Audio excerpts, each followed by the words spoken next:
That night, I barely slept. The note sat on my nightstand, its stark black letters catching the glow from the street lamp outside my window.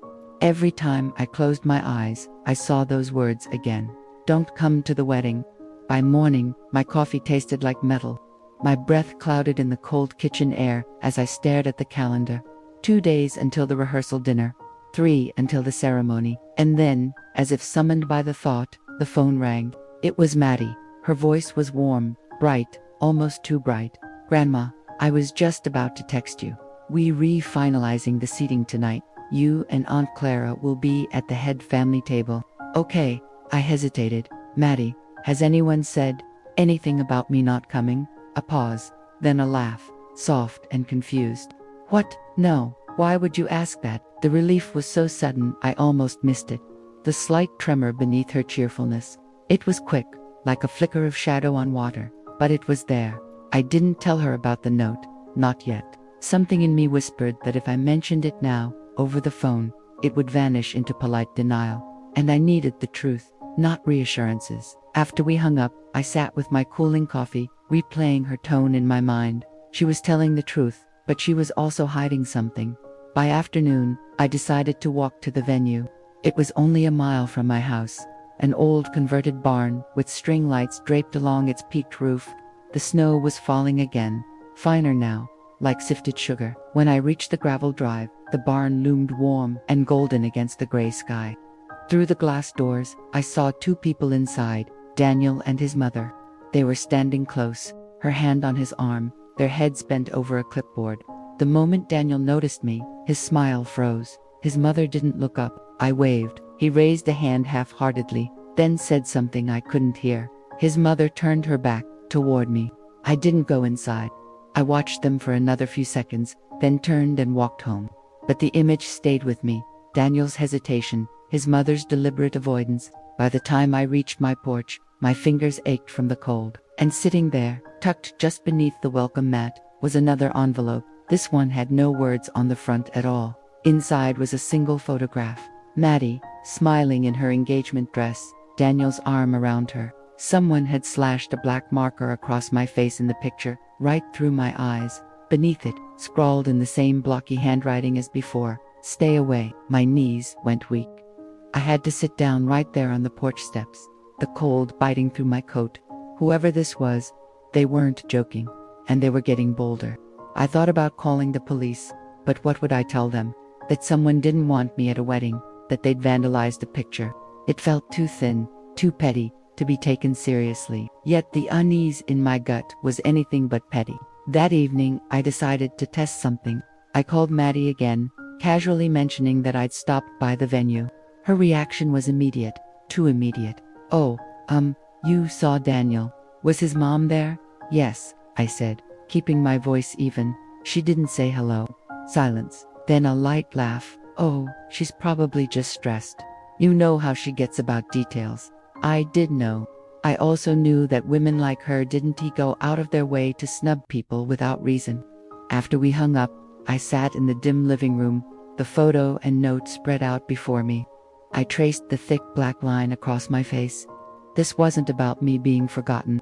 This was about me being erased. The next morning, the snow had hardened into a brittle crust, the kind that cracked underfoot like thin ice. I kept glancing at my front door as I made breakfast, half expecting another envelope to appear. It didn't, but that absence didn't calm me. If anything, it felt like the silence before a storm. I decided it was time to tell someone. Not Maddie, not yet, but Clara, my sister, had always been my compass when things felt wrong. She arrived just before noon, stomping the snow from her boots, her knitted scarf dusted white. I laid the 2 notes and the defaced photograph on the kitchen table. Her eyes narrowed as she picked them up one by one. "This isn't a prank, Elaine. Whoever's doing this means to scare you, and I think they know you well enough to get under your skin." I swallowed. "You think it's someone in the family?" She didn't answer right away, just set the photo down carefully, as if it might shatter. "Maybe, or maybe it says someone who wants to drive a wedge between you and Maddie before the wedding." We talked for nearly an hour, tossing out names and scenarios, none of them satisfying. At last, Clara leaned back and sighed. "There's one way to know. You go to that wedding. Sit at the front. Whoever sent these will show themselves. I wanted to believe it would be that simple. But the idea of sitting among smiling guests, knowing someone there had tried to push me out, made my skin crawl. That afternoon, I decided to take a walk, hoping the cold air would clear my head. But as I turned the corner near the old train station, I saw him, Daniel's father. He was leaning against his truck, a cigarette dangling from his lips, watching me. When our eyes met, he didn't smile, didn't nod, just flicked the cigarette to the ground and got into his truck. The engine roared, and he drove off without a word. By the time I got home, a fresh envelope was waiting on my porch. This one was heavier. Inside, there was no note, just a copy of the venue contract. My signature is circled in red ink and stapled to the top. You're not in control anymore. I felt something cold bloom in my chest. It wasn't fear this time. It was anger, deep, steady heat that made my hands tremble. This was no longer about attending the wedding. This was about someone trying to strip away my place in my own family. I called Maddie. Sweetheart, I began, keeping my voice light. I need to drop something off for you. Are you at home? She hesitated. Actually, no, we're at Daniel's parents' place, finalizing some things. I could hear voices in the background, muffled but tense. Then a sharp noise, like a chair scraping across the floor. Maddie's voice dropped. Grandma, I have to go. I'll call you later. The line went dead. I sat there for a long time, the contract still in my hands, my thumb pressed to the circle around my name. Whoever this was, they wanted me gone so badly they were digging through paperwork to make a point. That night, the wind picked up, rattling the windows. I thought I heard footsteps on the porch around midnight, but when I looked, the street was empty. Still, I couldn't shake the feeling that someone was out there watching, waiting for me to make the next move. The rehearsal dinner was scheduled for Friday at 6. By 4, I was standing inside the barn with my coat still on, pretending to admire the Edison bulbs. While I studied the corners of the room, the venue manager, a woman with a sensible bob and a tired smile, introduced herself as Penny. She offered me hot cider and the kind of small talk meant to settle nerves. Mine didn't settle. Is there a rear stairwell? I asked. The one the caterers use. She blinked, surprised. Yes, it's narrow. We've closed it off to guests for safety. Tonight, too. Tonight especially. We were interrupted by the rattle of a dolly. A young woman in a black polo pushed crates of glassware past us. She wore no makeup, her hair scraped into a practical bun, but her eyes flicked to me and held for half a second longer than politeness requires. When she passed, I caught the faint scent of lemon cleaner, sharp and bright under the wooden sweetness of the barn. I wandered, slow and restless. The head table gleamed with polished cutlery. Chalkboard signs leaned against vases of winter greens. Welcome, Maddie and Daniel. It should have made me smile. Instead, I kept thinking about the red circle around my signature. Penny returned with the cider and a clipboard. We updated the contract to reflect the additional heaters, she said lightly. No cost increase to you. Just a line item. She held out the clipboard. There, in neat type, was an addendum dated the day before. Below it, a single initial was scrawled next to a line that read, Host assumes all liability for guest injuries related to alternate access routes. My mouth went dry. The initial looked like mine. It wasn't. I didn't sign this, I said. Penny's eyes sharpened. Then we'll remove it. I was told the host had approved. Who told you? She hesitated, then lowered her voice. Daniel's mother. She said you asked her to file it because you were busy. I felt the room tilt, just a fraction. Outside, a truck door slammed. Laughter bubbled, bright and tinny. Inside, the air suddenly tasted like old pennies. Before I could answer, a slip of paper appeared in my hand. I hadn't seen the girl in the black polo approach, but there she was, eyes steady. She pressed the paper into my palm and kept walking, her expression carefully blank. I opened it. 3 words, printed in block letters. Check backstairs. My heart tapped once, twice, hard against my ribs. I found the stairwell behind a reef-laced door, marked staff only. The hallway smelled faintly of rosemary and heat. A strip of yellow tape stretched across the top of the steps. Do not enter. Beyond it, the narrow steps dropped steeply, boards dark with age. And on the second tread, where a foot would naturally land, something gleamed. I leaned closer. Oil, a thin, nearly invisible smear, spread wide and even like a sheen of glass. I took out my phone and filmed. Then I lifted the tape and walked down 2 steps, steadying myself with the rail. The oil was fresh. I could see my reflection, a pale oval, in the slick. A brown bottle sat tucked under the bottom stair, its cap off, the label turned inward. Footsteps echoed at the far end of the hall. I let the tape fall and slid back into the main room, my face composed by force. At the bar, Daniel's father was already holding court, telling a story too loud for the space. His eyes cut to me and away, like a knife testing the grain of wood. Daniel stood near him, shoulders tight, a crease between his brows that hadn't been there last year. Maddie arrived then, bright as a match in the winter light. She saw me and came straight over, relief breaking across her face. "You're early," she said, hugging me. Her voice was warm. "I've been wanting to see you all day." "Me too," I said. And I meant it. But when I pulled back, I saw the shadow pass through her eyes, the same quick flicker I'd heard in her voice on the phone. "Grandma," she murmured, words barely a breath, "be careful on the stairs." The staff said they closed them, but she stopped as Daniel's mother appeared, glossy and precise, a pearl at each ear. "Elaine," she said, kissing the air beside my cheek. "You look spirited." "Thank you," I said. I kept my smile small. Penny mentioned an addendum. Her lips didn't move, but her eyes did. The tiniest flinch. "Paperwork never ends, does it?" She raised her glass. "Let's not bore the bride." Penny's voice came over the speaker. "Time to gather." I caught the girl in the black polo, watching me from the side door. When our eyes met, she looked at the floor. During dinner, the stories rolled like a river, childhood mishaps, college jokes, and toasts that tried to be funny and turned tender. I added my own small memory and watched Maddie glow under the soft lights. But every clink of glass made me think of the bottle under the stairs. Every laugh sounded a little like a warning bell. When the coffee came, I excused myself. In the hallway, the girl stepped out of a shadow. Up close, she was younger than I'd realized. Her name tag read Kayla. She spoke without preamble, voice low. "I wrote you the notes." I stared at her. "Why?" "Because I heard them," she said. "His parents, yesterday. They said the back stairs would be a lesson in boundaries. They said someone had to take responsibility if things got messy. I work double shifts here. I know what that oil looks like." She swallowed. "And I saw your name on the contract." My hands were steady when I answered. My voice wasn't. "Why not tell the police? They'd say it's an accident waiting to happen, not a crime." She glanced past me toward the laughter in the main hall. "And I need this job. Will you show me?" I asked. She nodded. We slipped to the stairwell together. The tape was still up. The oil still glistened. Kayla pointed 2 tiny scratches in the wood, a scuffed half-moon where someone had tested a heel. My stomach turned. "Tomorrow, there'll be more people," she whispered. "It won't look suspicious if someone older slips." Older. The word landed heavy and cold.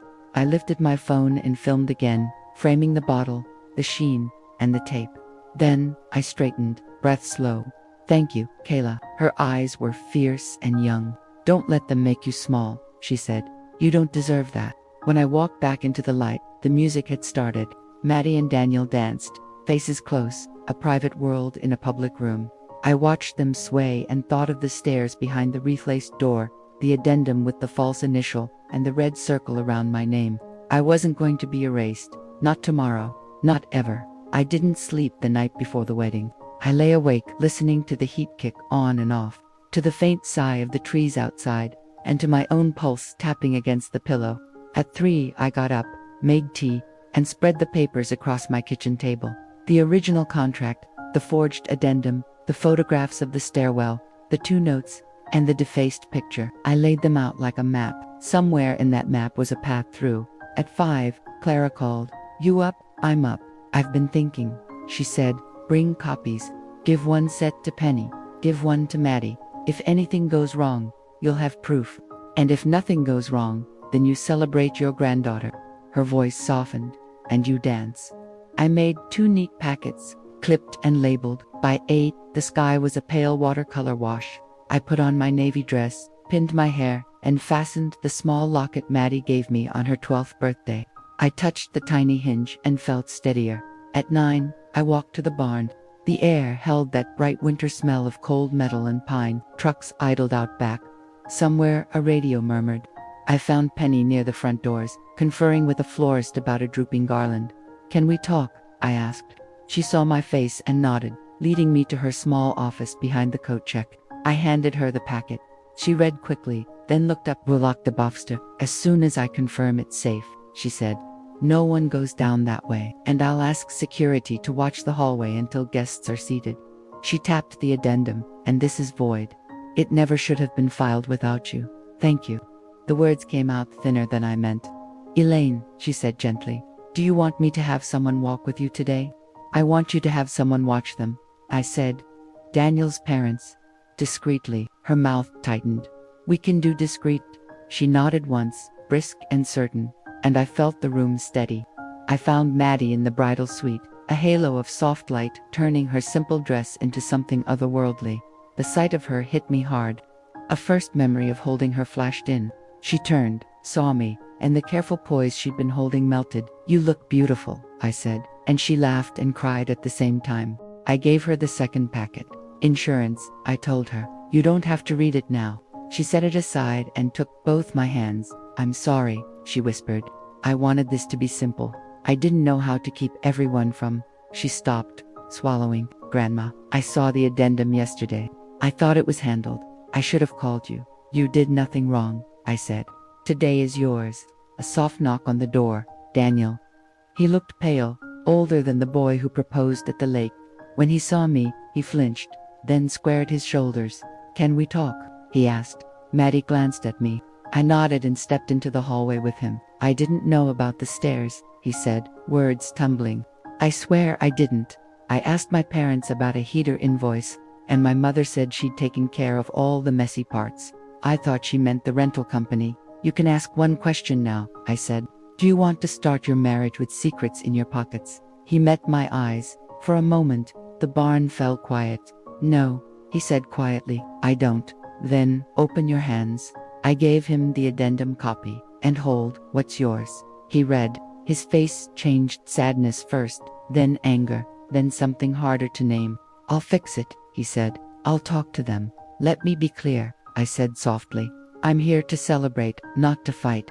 But I won't be small in my own life, not today." He nodded, a quick, decisive motion I hadn't seen from him before. "Thank you," he said, "for loving her, for not giving up on us." When he left, Clara slipped into the hall and handed me a tiny spray bottle. "Vinegar," she said, deadpan. "Just in case," I laughed, and a knot loosened.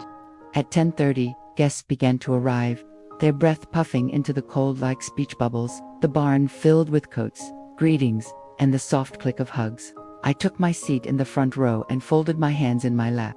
Across the aisle, Daniel's mother watched me with a smile that didn't reach her eyes.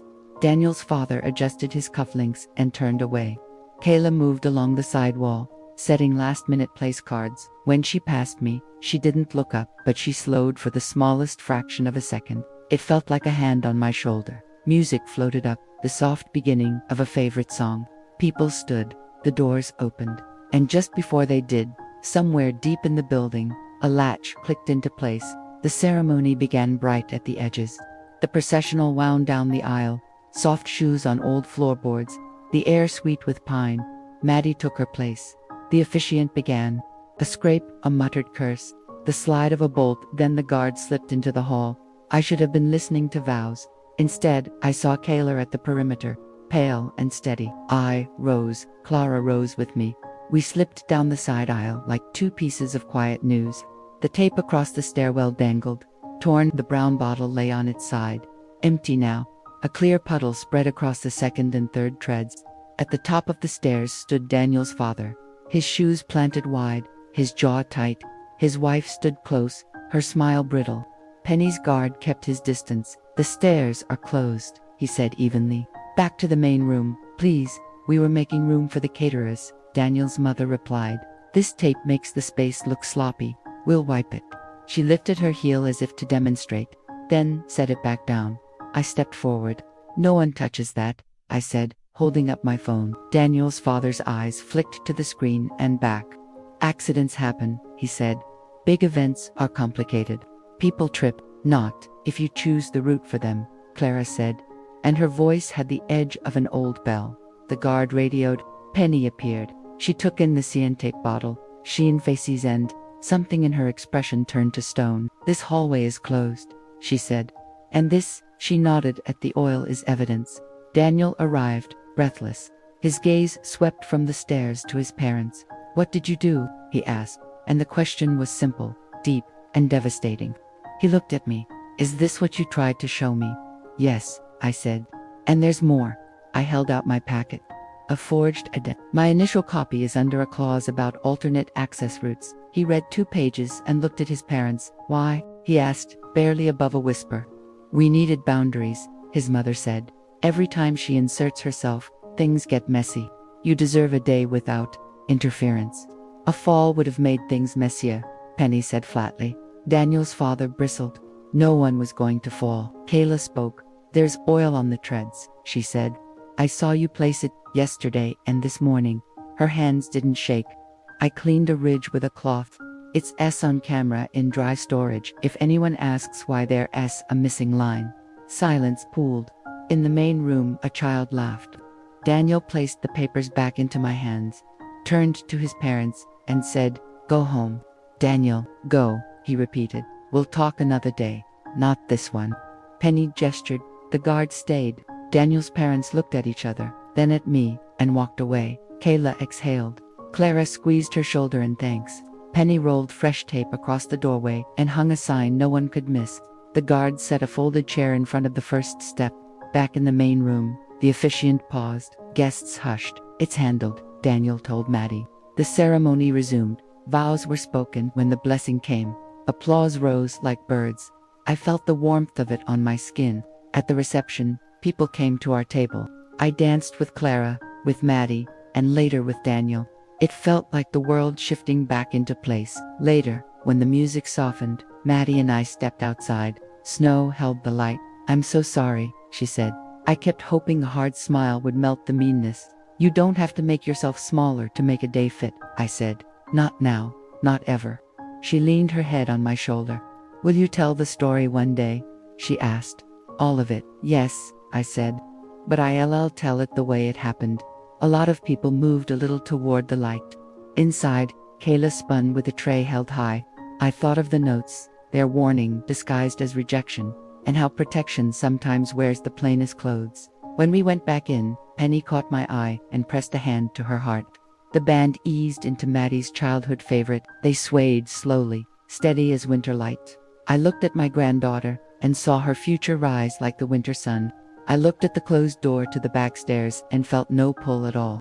Families sign contracts. We never write down some clauses, our fear, some pride. The only ones worth honoring are the lines that say, "Stay," and mean, "Stand with me in the light." The snow had thickened by the time the reception wound down, the kind that falls in slow spirals, muting the world to a soft hum. Guests were trickling out, muffled goodbyes floating through the barn doors. I lingered near the front, not wanting to leave just yet, not because I didn't trust the day to end well, but because I wanted to be certain the shadows stayed outside. Clara stood beside me, sipping the last of her cider. "You know," she said, "I think this might be the first wedding in our family where no one's arguing by dessert." I smiled faintly. "You didn't see the hallway an hour ago." She tilted her head. "I saw enough." Kayla emerged from the side door, her hair now down, cheeks flushed from the long shift. She carried her coat over one arm and hesitated before approaching. "Leaving?" I asked. "Yeah. Got the early breakfast shift tomorrow. But I wanted to say." She glanced around, lowering her voice. "I'm glad you stayed. Sometimes it's easier to let people push you out, but you didn't." I reached into my purse and pulled out a folded envelope. Inside was a simple thank you card and a gift certificate to the diner Sheedy once mentioned in passing. "It's not enough," I said, "but it's a start." She shook her head. "You don't owe me anything." "I do," I said gently. "Because you didn't owe me anything, and you helped anyway."